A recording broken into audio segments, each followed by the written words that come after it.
මත්තාසුක පරිච්ඡාගා පස්සේචේ විපුලං සුකං චජේ මත්තාසුකං දීරෝ සම්පස්සං විපුලං සුකං තී.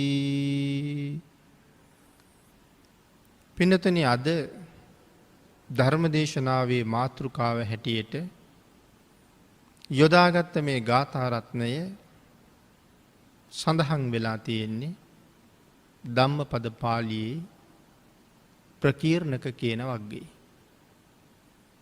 අපේ බුදුරජාණන් වහන්සේ ගංගාරෝහණ පූජාවෙන් පස්සේ භික්ෂූන් වහන්සේලා පිරිසක් අරමුණු කරගෙනයි මේ ගාථාරත්නය දේශනා කොට වදාළේ.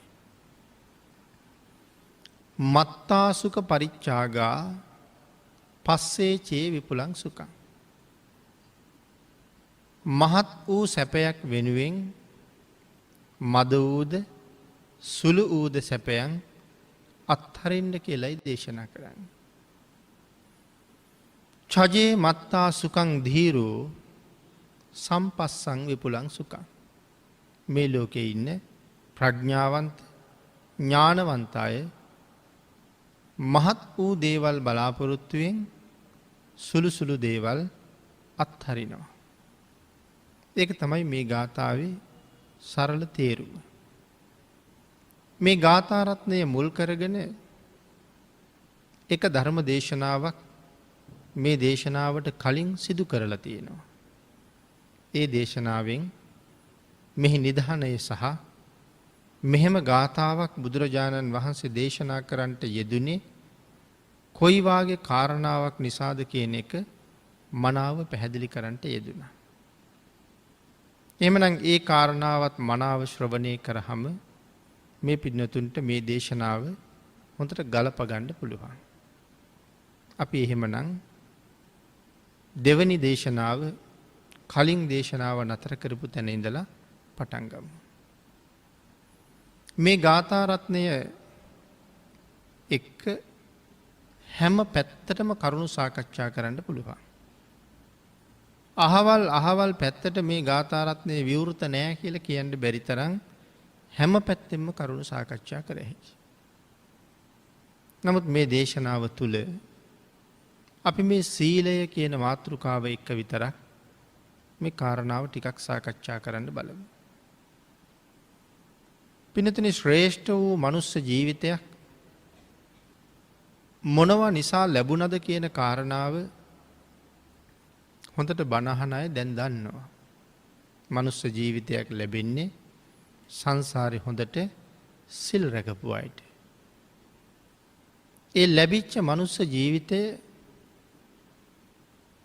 බොහෝ දේවල් අඩුපාඩු හිගමග නැතුව, අනුන්ට අතපාන්න නැතුව, අගුපිල්වල ජීවත් වෙන්නේ නැතුව බොහොම හොඳට පවත්වගෙන යන්නේ.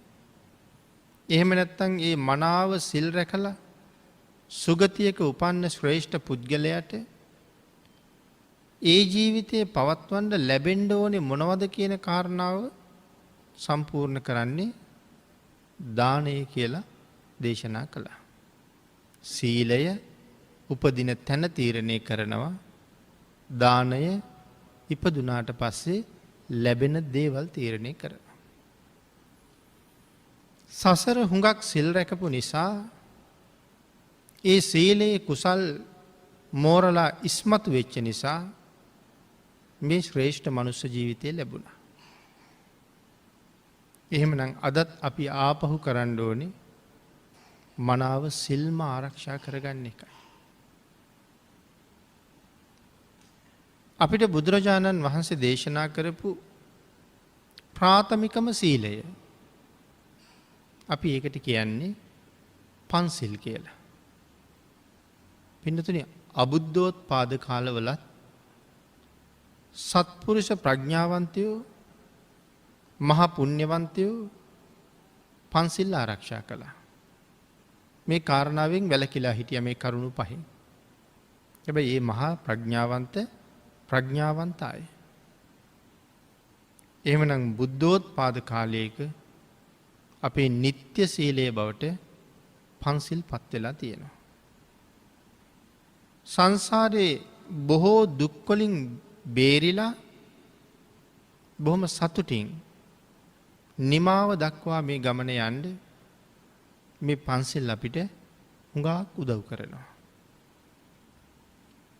යම් කෙනෙක් පන්සිල් උල්ලංඝනය කරනවා නම් තාම ඒ පුද්ගලයා බුදුරජාණන් වහන්සේට නම් කීකරු වෙච්ච කෙනෙක් නෙමෙයි.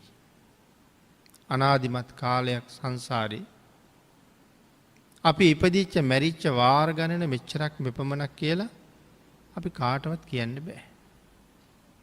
අනමතග්ග සංයුත්තේ හැටියට මහසාගරයේ ජල කඳට වැඩියේ එකම අම්මා කෙනෙක් වෙනුවෙන් මේ සංසාරේ නැවත අපි අඬලා තියෙනවා. ඒ එකම අම්මා වෙනුවෙන් එහෙමනම් අපිට තව අම්මලා කොච්චර හම්බ වෙන්න ඇද්ද? ඒ අය වෙනුවෙනුත් කොච්චර අඬලා ඇද්ද? ඒ තරම් සංසාරේ දිගයි නම් ඔය දීර්ඝතර වූ සංසාර සාගරය තුල අපිට ලැබිච්ච පළවෙනිම බුදුරජාණන් වහන්සේද අපේ ගෞතම භාග්‍යතුන් වහන්සේ. මීට කලිනුත් අපිට ඕන තරම් බුදුවරු මුණ ගැහුණා. ඒ බුදුවරු ලෝක සත්වයාට දේශනා කළේම භයානක සසර කතරින් එතරට යන මාවතමයි. එහෙනම් පෙර බුදුරජාණන් වහන්සේලා ළඟ ඉඳගෙන අපි ඕන තරම් බණ අහන්න ඇති. නමුත් ඇයි එච්චර බුදුවරු මුණ ගැහිලත් අපි තාම සංසාරයෙන් එතර ගියේ නැත්තේ? හේතුව තමයි බුදුරජාණන් වහන්සේට අකීකරු වීම.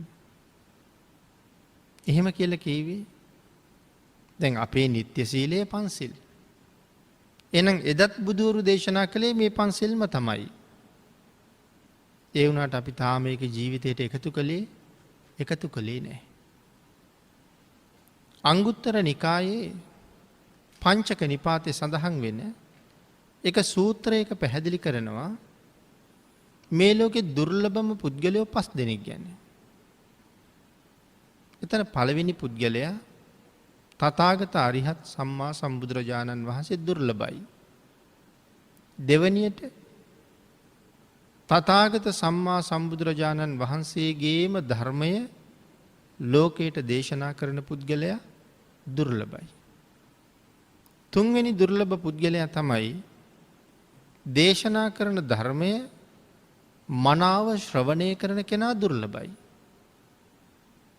හතරවෙනි දුර්ලභ කාරණාව තමයි බණ අහනවා, හොඳට දන්නවා, ඒ වුණාට ඒ ධර්මය ජීවිතයට ප්‍රායෝගික කරලා නැහැ. බණක් දන්නවා, හොඳට අහනවා, නමුත් ප්‍රායෝගික නැහැ. මගේ එදිනෙදා ක්‍රියාකාරකම් වලදී මේ සිල් ඕන තරම් මං අතින් උල්ලංඝනය වෙනවා. ඒකයි කිව්වේ ප්‍රායෝගික නැහැ කියලා. පස්වෙනි කාරණාව තමයි කළගුණ දන්න, කළගුණ සලකන අය මේ ලෝකේ හරි දුර්ලභයි. එතකොට මේ කාරණාවෙන් මම මේ සිහිපත් කරන්න හැදුවේ බණ අහන අයත් එදත් හිටියා අදත් ඉන්නවා. නමුත් ප්‍රශ්නේ වෙලා තියෙන්නේ අහන තරමට අපි ඒක ප්‍රායෝගිකව ජීවිතයට එකතු කරගෙන නැති එකයි. එතකොට අර හතරවෙනි දුර්ලභ පුද්ගලයා ගාවට අපි යනවා. බණ අහනවා, ජීවිතයට එකතු වෙලා නැහැ. අහන ධර්මය ක්‍රියාත්මක කරන බවක් පේන්නේ නැහැ. නමුත් යමෙක් එහෙම කරනවා නම් ඔහු මේ ලෝකේ පරම දුර්ලභ කෙනෙක්. එහෙනම් අපිට බැරිද ඒ දුර්ලභ කෙනා ගාවට යන්න? භාග්‍යතුන් වහන්සේගේ ධර්මය අහලා භාග්‍යතුන් වහන්සේ දේශනා කරපු විදිහට ජීවිතය හදා ගන්නවා. ඒ කියන්නේ හතරවෙනි දුර්ලභ පුද්ගලයා අතර මමත් ඉන්නවා කියන එකයි. නමුත් වර්තමාන සමාජ බලහමත් එහෙම අඩුයි. එහෙනම් අතීතයේ අපේ සංසාරෙත් අපි හුඟක් ඔය කීකරු බව අඩුවෙන් තමයි යොදාගෙන තියෙන්නේ. ඒකයි කෝටි ගණන් බුදුවරු මුණ ගැහිලත් අපිට තවම අඩුම තරමේ සෝවාන් තත්ත්වයටවත් එන්න බැරි වුණේ. බුදුවරුන්ට අකීකරු වෙච්ච නිසා. එහෙමනම් මේ උතුම් පන්සිල් බුදුරජාණන් වහන්සේම තමයි මේ ලෝක සත්වයා සුවපත් කරවන්න දේශනා කරන්නේ. යමෙක් පන්සිල් මත ජීවිතය පෝෂණය කරනවා නම් ඔහුට මෙලෝ වශයෙන්ුත් පරලෝ වශයෙන්ුත් ලැබෙන මහ පුදුම ආරක්ෂා සම්පත්තියක් තියෙනවා. ඒ වෙනුවෙන් මනාව සිල් ගුණ පුරණ එකත් හරි වටිනවා. ගාථාවේ සරල තේරුම අපි සිහිපත් කළා. මත්තාසුක පරිච්ඡාගා පස්සේචේ විපුලං සුඛං චජේ මත්තා සුඛං දීරෝ සම්පස්සං විපුලං සුඛං. මහත් වූ ලාභයක් වෙනුවෙන් සුළු සැපයත් හරින්න කියලානේ දේශනා කළේ.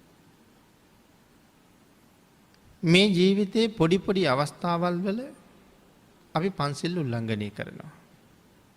අපිට හිතෙනවා එහෙම කරාම බේරෙන්න පුළුවන් වෙයි කියලා. ගැලවෙන්න පුළුවන් වෙයි. මිදෙන්න පුළුවන් වෙයි. හානියෙන් උපද්‍රවයෙන් වළකින්න පුළුවන් වෙයි කියලා. ඒ වුණාට එහෙම වෙන්නේ නැහැ. බේරෙන්න පැත්තක් නම් ඇත්තෙම නැහැ. හානියත් එන්න අවම වෙනව නෙමෙයි. එන්න උත්සන්න වෙන එක තමයි මේ කාරණාව තුලින් පේන්නේ. යමෙක් පන්සල් උල්ලංඝනය කරනකොට ඒ පුද්ගලයාට ඒකාන්තයෙන් නිරය හිමි වෙනවා. නිරය හිමි වෙන්නේ කර්මපත නිසා. පන්සල් පද 5 කියලා කියන්නේ ඒ පහම කර්මපත. මොනවටද කර්මපත කියලා කියන්නේ? මැරෙන වෙලාවේ මතකෙට આવොත් නිරේ උපද්දවනවා. කාරණා කීපයක් සම්පූර්ණ කරලා තමයි අකුසලයේ පූර්ණේ කරලා තියෙන්නේ. කාරණා කීපයක් කියලා කියහම එක සිල්පදයේ සම්පූර්ණ වෙන්න කරුණු 3ක්, කරුණු 4ක්, කරුණු 5ක් සම්පූර්ණ වෙන්න ඕනේ. පාණාතිපාතා කියලා සඳහන් කළොත් ප්‍රාණඝාත කර්මය කර්මපතයක් බවට පත් වෙන්න කරුණු 5ක් සම්පූර්ණ වෙන්න ඕනේ. මරන්න සතෙක් ඉන්න ඕනේ. ඒ සතාට පණ තියෙන්න ඕනේ. මරන්න හිතක් පහළ වෙන්න ඕනේ. මරන්න උපක්‍රමයක් යොදන්න ඕනේ. ඒ උපක්‍රමයට අනුව මරන්න ඕනේ. මේ කාරණා 5 හරියටම වෙලා නම් ඒක කර්මපතේ රවුම් වීමක්. මැරෙන වෙලාවේ මතක් වුණොත් නිරේට තමයි අරන් යන්නේ. ඒකෙන් බේරෙන්න පුළුවන්කමක් නැතුව යනවා. අන්න ඒ නිසා අපේ බුදුරජාණන් වහන්සේ තිසරණ සහිත පන්සිල් ශ්‍රේෂ්ඨ ප්‍රඥාවන්තයන්ගේ අපාගමන නතර කරලා සුගතිගාමී කරනවා. ඥානවන්තයා ප්‍රඥාවන්තයා සිල් රකින්න හරි සතුටින් උත්සුක වෙනවා. සුළු සැප හැම වෙලාවෙම අත්හරිනවා. මහ ලාභයක්, මහ සැපයක් වෙන්නේ. මේ කාරණාව පැහැදිලි කරන්න සාමාන්‍ය උදාහරණ ඕන තරම් අපිට ගේන්න පුළුවන්. මම නමුත් මේක පැහැදිලි කරන්න නිතර භාවිතා කළ උදාහරණයක් තමයි මේ සමහර වෙලාවට අපේ දරුවෝ මේ අය සෙල්ලමට හරි ආසයි. ළමා කාලේ කියලා කියන්නේ ජීවිතේ හරි තීරණාත්මක කාලයක්. තමන්ගේ ඉදිරි ජීවිතේ කොහොමද සැපවත් කරගන්නේ? කොහොමද සම්පූර්ණ කරගන්නේ? අනාගතයේ බොහෝ දේවල් ජයගන්නේ කොහොමද? ඒ හැම දෙයකටම මූණ දෙන්න සූදානම් වෙන්නේ මේ ළමා කාලේ. ආන් ඒ ළමා කාලය තුල ඒ වෙනුවෙන් අපි බොහෝ දේවල් ඉගෙන ගන්නවා. හැබැයි ළමා කාලයේ තමයි ජීවිතයේ හුඟක් දේවල් සම්පූර්ණ කරගන්න අපි ඉගෙන ගන්නේ. ඒ වුණාට ඔය ළමා කාලේ ළමයි වැඩිපුරම කැමති සෙල්ලම් කරන්න. විනෝද වෙන්න. විනෝද ගමන් යන්න. රූපවාහිනී වාගේ බලන්න. මව්පියෝ දන්නවා ඒ දේවල් වලින් බේරගෙන මේ අයට උගන්වන්න අපි මොනතරම් වෑයමක යෙදෙන්න ඕනද කියලා. මොහොතක අපේ ඇහැ ගැටීමෙන් අයින් වෙච්ච ගමන් එයා පොත තියලා සෙල්ලමට දුවන්නයි කල්පනාව. එහෙම නැත්නම් රූපවාහිනිය ගාවට යාළුවෝ ගාවට යන්නයි කල්පනාව. නමුත් අපි ළඟ ඉන්න නිසා නිතර බලන නිසා සමහර වෙලාවට සැරවැර කරන නිසා එයා පාඩම් කරනවා. හැබැයි මෙයාට ඔය කොව්ව කරගෙනත් ඉගෙන ගන්න තියෙන්නේ අවුරුදු 20ක් 23ක් වගේ කාලයක්. අපි ජීවත් වෙන අද කාලේ හැටි බලහම සාමාන්‍යයෙන් අවුරුදු 70ක් 75ක් අපි ජීවත් වෙනවා. 70ක් වුණත් ඒකෙන් ඉගෙන ගන්න අවුරුදු 20ක් අයින් කරාම අපිට ජීවත් වෙන්න තව අවුරුදු 50ක් තියෙනවා. දැන් බලන්නකෝ අර අවුරුදු 20ක් කාලේ හරියට සෙල්ලම් කර කර වෙනත් දේවල් කර කර සැහැල්ලුවෙන් සැපෙන් කටයුතු කළා. තව ළමෙක් සෙල්ලමට ගියේ ඊටාම අඩුවෙන්. ළමයි එක්ක විනෝද වෙන්න ගියේ හරි අඩුවෙන්. රූපවාහිනිය වාගේ තැන්වල රස්තියා දුනේ හරි අඩුවෙන්. ඒ සියල්ලම අතහැරලා වැඩියෙන් පාඩම් කළා. ළමා කාලේ අනික් ළමයි විඳින සැප එයාට තිබුණද? එයාට නැහැ.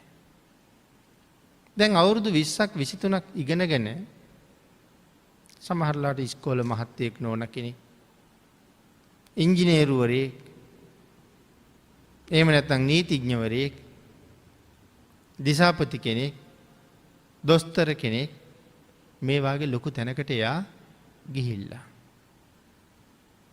දැන් හොඳ වාහනයක් තියෙනවා. ගෙයක් දොරක් තියෙනවා. ඉඩමක් කඩමක් තියෙනවා. හොඳට ඇඳලා පැළඳලා ඉන්නවා. මව්පියාදීන්ට හොඳට සලකනවා. පින්කනුත් හොඳට කරගන්නවා. ජීවිතේ හැමදේම පූර්ණේ කරනවා. දැන් අර සෙල්ලම් කර කර හිටපු කෙනාට තවත් සෙල්ලම් කර හැකිද? දැන් එයා ජීවිතයට මුහුණ දෙන්න වෙලා. දැන් එයාටත් ධනෙ ඕනේ. තාමත් ඇඳුම පැළඳුමත් අම්මගෙන් තාත්තගෙන් ඉල්ලන්න බෑනේ. තාමත් මව්පියෝ උයලා දෙනකම් බලාගෙන ඉන්න බෑනේ. මොනවා හරි හම්බ කරන්න ඕනේ. ඒ වෙනුවෙන් දැන් කොච්චර දුක් විඳිනවද? දවස පුරාම වැඩ කරාම සුළු මුදලක් ලැබෙනවා. ඒකේ ජීවිතේ හැමදේම කරගන්න දේවල් නැහැ. නමුත් දැන් එයා දකිනවා අර ලොකු වාහනයක එන අර දොස්තර මහත්තයා. එයා ඒ දිහා බලාගෙනත් ඉන්නවා. දැන් අපි දෙන්නම හිටියේ එක පන්තියේ. මම සෙල්ලම් කර කර සතුටු වෙච්ච කාලේ මෙයා අපි සෙල්ලම් කරන දිහා බල බල නමුත් දුකසේ ඉගෙන ගත්තා. අවුරුදු 15ක 20ක සැපය එයා අත්හැරියා. නමුත් දැන් අවුරුදු 50ක 55ක එයා හොඳ සැපවත් ජීවිතයක් ගත කරනවා. අවුරුදු 15කට 20කට ඇලිච්ච මම දැන් අවුරුදු 50ක් 60ක් අනන්ත දුක් මැද්දේ ජීවත් වෙනවා. සුළු සැපය අත්හැරපු අය දීර්ඝ කාලීන සැපයක් ලබලා. සුළු සැපයට ඇලිච්ච අය දීර්ඝ කාලීනව දුක් වෙනවා.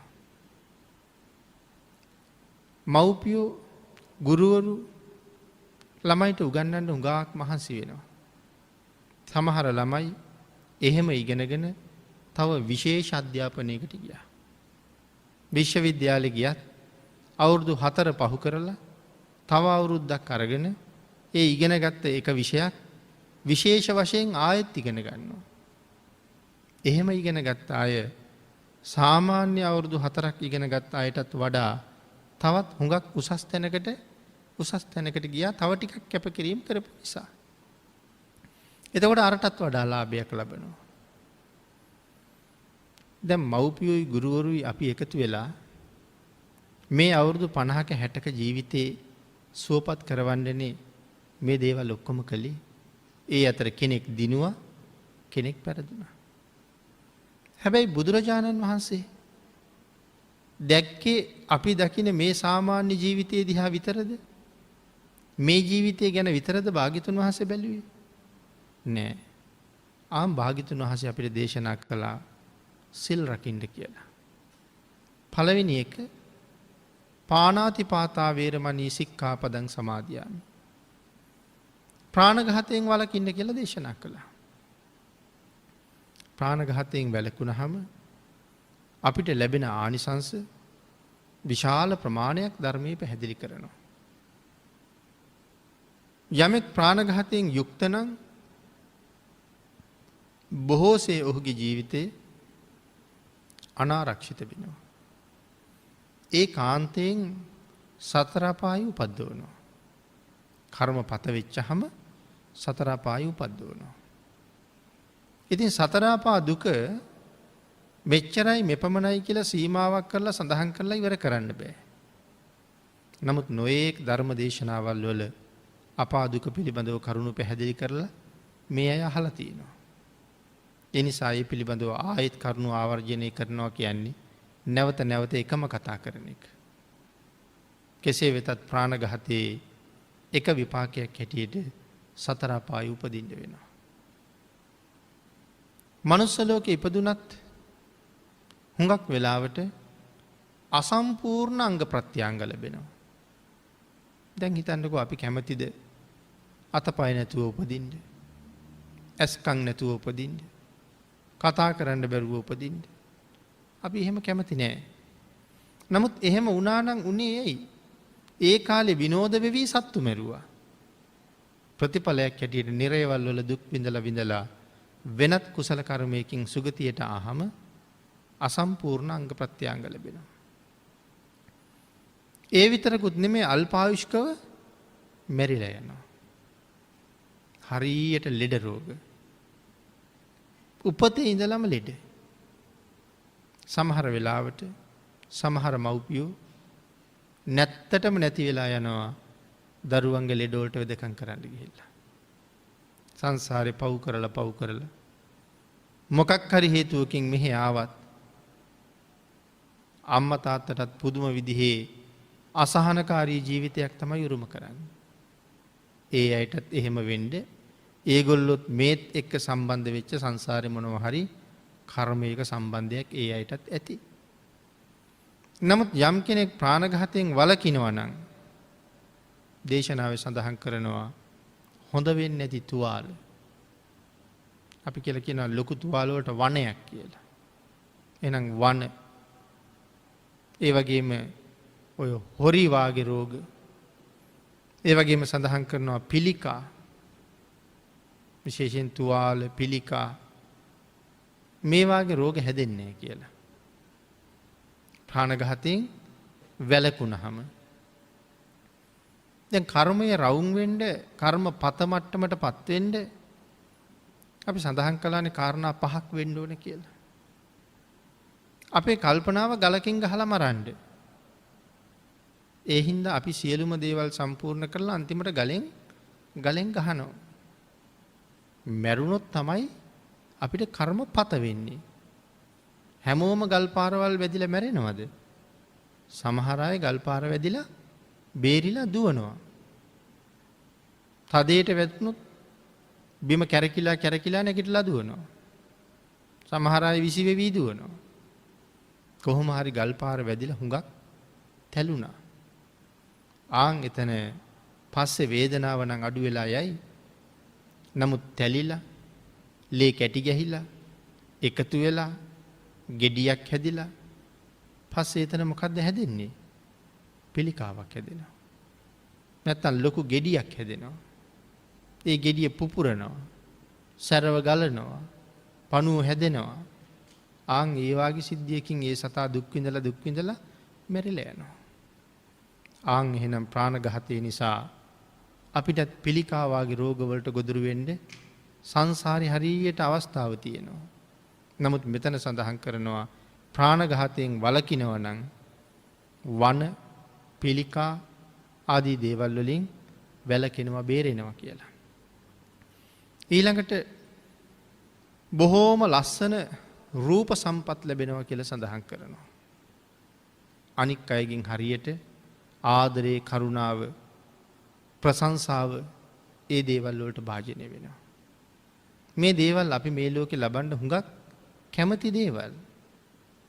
නමුත් ඒවා ලැබෙන්නේ මේ ප්‍රාණඝාත කියන භයානක අකුසල කර්මයෙන් වැළකුණාම. පිරිස එක්ක බොහෝම සමගියෙන් කටයුතු කරන්නත් පුළුවන් ඊටාම සමගි සම්පන්න පිරිසක් අපි වටේ නිරන්තරයෙන් එකතු වෙනවා. 10 දෙනෙක් ඉන්නකොට මෙයා ඇවිල්ලා මං අතින් කේලමක් කියනවා අනික් කෙනාට විරුද්ධව. එයා ඇවිල්ලා මෙයාට විරුද්ධව කේලම් කියනවා. එක එක්කෙනාගේ මේ දේවල් අහන්න ගත්තාම මට ජීවිතයක් නෑ වාගේ. හැමෝම දිහා නිකන් සැකෙන් බලන් වෙලා. හැමෝගෙම ප්‍රශ්න වලට කන් දෙන්න සිද්ධ වෙලා. එහෙම වෙන්නේ නෑ. මොකද මගෙත් එක්ක ඉන්න පිරිස හරීම සමගි සම්පන්නයි. ආන් එහෙම සමගි සම්පන්න පිරිස එකතු වෙන්නේ සංසාරේ ප්‍රාණඝාත අකුසලයේ සඳහන් කරනවා. ඊට අමතරව අනුන්ගෙන් Tamanට විපත් ලැබෙන්නෙත් නෑ. Tamanගේ ජීවිතයට අකාලි කවුරුවත් හානි කරන්න එන්නෙත් නෑ. දැන් එහෙම ජීවත් වෙන්න නෙමෙයිද අපි කැමති. අපේ වත්තේ තියෙන ගහකොළ ගෙඩිය කවුරුවත් කඩා ගන්න නැත්තම්, ගෙදර ඇවිල්ලා තියෙන දේවල් කවුරුවත් හොරෙන් අරන් යන්නේ නැත්තම්, වාහනයක් නමුත් එළියේ පහළියේ දාලා තියන්න පුළුවන් නම් බයක් නැතුව, ඇඳුම් පැළඳුම් ටික එළියේ දාලා යන්න පුළුවන් නම්, හදිස්සියේ දොර වහලා යන්න බැරි වුනහම ආපහු බයේ කොච්චර දුර ගිහිල්ලා හරි ආපහු එන්න වෙන්නේ නැත්තම්, මගදී මංකොල්ල කාර්යයන්ට හසු වෙන්නේ නැත්තම් අපි කොච්චර කැමතිද? එහෙමනම් මේ ප්‍රාණඝාත ආදී අකුසල් වලින් වැළකුණ කෙනෙකුට ඔය වාගේ තවත් නොයෙක් කරදර කම්කටොළු වලින් හිරිහැරයක් බාධාවක් වෙන්නේ නැහැ කියලා සඳහන් කරනවා. එතකොට ඒක ලොකු ලාභයක් නෙමෙයිද? දැන් බලන්නකෝ අපේ අම්මා තාත්තා උත්සාහ කළේ මේ අවුරුදු 50ක 60ක අපේ ජීවිතේ සුවපත් කරන්නනේ. සුවපත් කරලා ලස්සන කරලා ආර්ථිකයෙන් පෝෂණය කරලා ඒගොල්ලොත් අපි දිහා බලලා සතුටු වෙලා අපෙන් සමාජයට යමක් කරවලා තියන්නනේ මව්පියෝ අපිට උගන්වන්න මහන්සි ගත්තේ. නමුත් මේ ගුරු දෙගුරු දැකපු සාමාන්‍ය දුරද ලෞතුරා බුදුවරු දකින්නේ. ආත්ම 100 ගණන්, දහස් ගණන්, දහදහස් ගණන්, කෝටි ගණන්, ප්‍රකෝටි ගණන් මම කියන පුද්ගලයා කවදා හරි මේ සංසාරයෙන් එතරට යනකම්ම බුදුරජාණන් වහන්සේ දකිනවා. එතකොට භාග්‍යතුන් වහන්සේ අපිට ප්‍රාණඝාතයෙන් වළකින්න කියලා දේශනා කළේ අම්මා හොඳට ඉගෙන ගනින් කිව්වා වාගේ නෙමෙයි, නිවන් දක්නා ಜಾති දක්වා. කවදාවත් ප්‍රාණඝාතයේ නිසා මූණ දෙන්න සිද්ධ වෙන අභාග්‍ය සම්පන්න තත්වයන්ටපත් නොවෙන්න. ප්‍රාණඝාතයෙන් වැළකීම නිසා ලැබෙනවා නම් යම් ලාභයක්, ආන් ඒ ලාභය තුලම අපි ආත්ම කෝටි ගණන් ලාභම ලබන පුද්ගලයන් බවට පත් කරවන්නයි බුද්ධ ආදී මහෝත්තමයන් වහන්සේලා මේ උතුම් සිල් අපිට දේශනා කරලා තියෙනවා. එහෙමනම් මේ ජීවිතයේ ඔය ප්‍රාණඝාත කියන කාරණාවෙන් වැළකුණාම අපිට කොයිතරම් ජීවිත ගණනාවක් සුවපත් කරගන්න පුළුවන්ද? පෝෂණය කරගන්න, ආරක්ෂා කරගන්න පුළුවන්ද? ආන් ඒ කාරණාව පිළිබඳවයි පින්නතුනි අපි නිතර කල්පනා කරන්න ඕනේ. සුළු සැපේ අත්හරින්න කීවේ එකයි. සමහර වෙලාවට අද මදුරුවා කනගාව කෑ ගහන නිසා මං හොඳට බලාගෙන ඉන්නේ එයාට කොහොම හරි ගහලා දාන්න. මට හිතෙනවා මදුරුවා කනගාව කෑ ගහන්න නැත්තම් හරි ලාභයක් කියලා. නමුත් ඉතින් මදුරුවෝ කනගාවට එන එක නවතින්නේ නැහැ. එක්කෙනෙක් ඉවර වෙනකොට තව එක්කෙනෙක් එනවා. මං නිදාගන්න යනකොට 10ක් 15ක් ඒ හින්දා මරනවා. නමුත් මට නිින්ද යන්න කලිනුත් ආපහු මදුරුවෝ කනවා. මට නිින්ද ගිහිල්ලා ඉන්නකොටත් මදුරුවෝ කාලා. උදේ නැගිටලා බලහම ලේ බීපු කට්ටිය ලේ වලින් පිරලා මදුරු දැල ඇතුළෙත් ඉන්නවා. ඇඳගෙන හිටපු ඇඳුම් වලත් හැමතැනම ලේ පැල්ලම් තැවරිලා ලේ බීපු අය මටම පොඩි වෙලා. එහෙනම් අර 10 15 දෙනෙක් මැරුවා කියලා මට වෙච්ච යහපතක් තියනවාද? එහෙනම් අයහපතක්ම තමයි වෙලා තියෙන්නේ. ආන් ඒ වාගේ සුළු ලාභයක් තකලා කන ගාව කෑ ගහන එකට ඇති වෙච්ච කේන්තිය නිසා මරලා මට බොහොම සුළු ලාභයක් ලැබුණා මිසක් දීර්ඝ කාලීන ලාභ හම්බෙලා නැහැ. ආන් ඒකයි දේශනා කළේ ප්‍රාණඝාතයෙන් වළකින්න කියලා. ප්‍රාණඝාතයෙන් යමෙක් වළකිනවා නම් ඔහු හරියට දීර්ඝායුෂ සම්පත් ලබනවා. ප්‍රාණඝාත කරන්න අල්පායුෂ්ක වෙනවා. ලෞතර බුදුරජාණන් වහන්සේට කීකරු අයට කියන්නේ බෞද්ධ කියලා. අපි වාගේ රටවල් වලට කියන්නේත් බෞද්ධ රටවල් කියලා. එහෙනම් දැන් අපි ටිකක් ප්‍රඥා ගෝචරව කල්පනා කරලා බැලුවොත්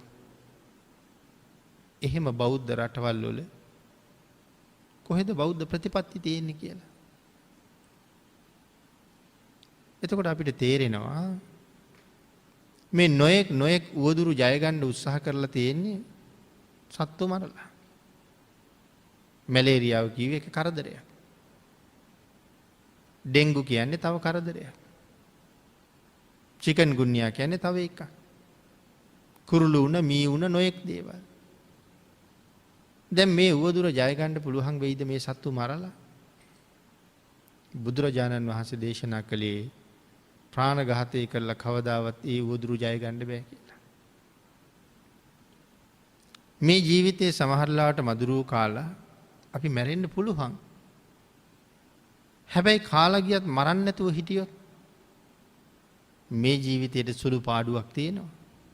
හැබැයි එතන ඉඳලා නිවන් දකින්න ಜಾති දක්වා සමහර විට ඩෙන්ගු නිසා මැරෙන්නේ නැති වෙයි. මැලේරියාව නිසා මැරෙන්නේ නැහැ. මීයෝ නිසා අපේ ජීවිතවලට හානි වෙන්නේ නැහැ. එහෙනම් එක ජීවිතයක් සමහරට පූජා කරලා ජීවිත කෝටි ගාණක් ආරක්ෂා කරන්න පුළුවන් නම් ඒ සුළු සැපය අත්හරින එක වටින්නේ නැද්ද? ඒකයි භාග්‍යතුන් වහන්සේගේ දේශනාව. සුළු සැපය අත්හරින්න දීර්ඝ කාලීන සැපයක් වෙන්නේ. අපේ බුදුරජාණන් වහන්සේ මේකට හොඳම උදාහරණය. බෝමැඩ වැඩ ඉන්න වෙලාවේ අකාලි ජීවිතේ නැතිවෙන්න විපාක දෙන්න කර්මයක් නැහැ. මාරයා කොච්චර කරදර කරනවද ඇවිල්ලා? බිම්බර 10ක් මාරියෝ අරගෙන එන්නේ. අපි කියන්නේ දස බිම්බර මාරසනක කියලානේ. එයි මේ දස බිම්බර කියලා කියන්නේ? මේ බිම කොච්චර බරද? ආන් ඒ වාගේ බර 10ක් දස බිම්බරක්. එහෙමනම් කොයි තරම් මාර පිරිසක් එන්නේ ඇද්ද? සඳහන් කරනවා ඒ හැම මාරයාගේ අතේම මාර පිරිස ළඟ ආයුධ තියෙනවා. හැබැයි දෙන්නෙක් ගාව එක ආයුධයක් නෑ කියලා කියනවා. මම ගාව තියෙන එකට වඩා වෙනස් එකක් අනික ගාව තියෙනවා. මම ගාව තියෙන්නේ පොරව නම් මේ බිම්බර 10න් පොරව තියෙන්නේ මගේ අතේ විතරයි. කඩුව තියෙන්නේ අනිකගේ අතේ විතරයි. අනික් අය ගාව කඩු නෑ, වෙනත් ආයුධයක් තියෙන්නේ. ආන් එහෙම ආයුධ ගෙනාව කියලා කියන්නේ. එක ආයුධයේ දෙපොලක නෑ. අති භයානක ආයුධ. නමුත් බෝසතාණන් වහන්සේට එල්ල කරනකොට බිම්බර 10ක මාරයෝ මේ ආයුධ දාලා ගහනවා. වැස්සක වැහි බින්දුවාගෙන නේද එතකොට ආයුධ එන්නේ. එතකොට මේ ආයුධ ඇවිල්ලා බෝසතාණන් වහන්සේට මොනවා කරන්න බැරිද මේ ආයුධ වලට?